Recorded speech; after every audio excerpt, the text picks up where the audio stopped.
The Paper Boy.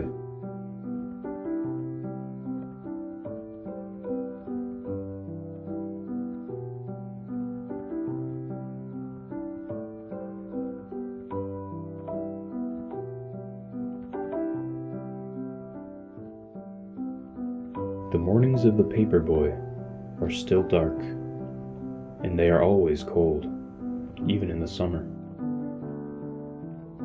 And on these cold mornings, the Paper Boy's bed is still warm, and it is always hard to get out, even for his dog.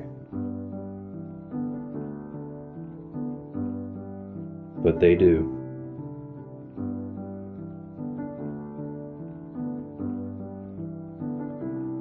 And softly they step down the quiet hall, past the door where the Paper Boy's father and mother are sleeping,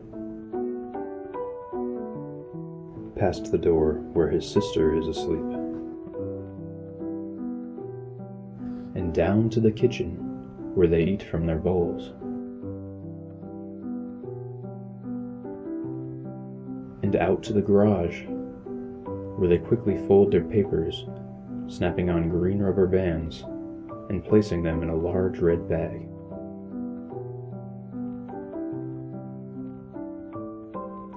It's hard to ride a bike when you are loaded down with newspapers, but the Paper Boy has learned how to do this, and he is good at it. The Paper Boy knows his route by heart, so he doesn't ever think about which house to pedal to. Instead, he's thinking about other things, big things, and small things. And sometimes he's thinking about nothing at all. His dog, too, knows this route by heart. He knows which trees are for sniffing.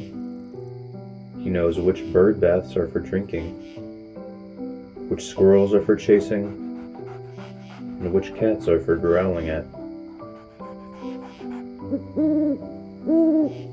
All the world is asleep, except for the Paper Boy and his dog.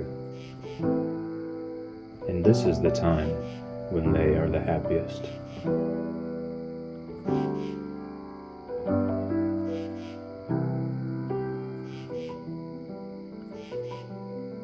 But little by little, the world around them wakes up. The stars and the moon fade away, and the skies become orange and pink.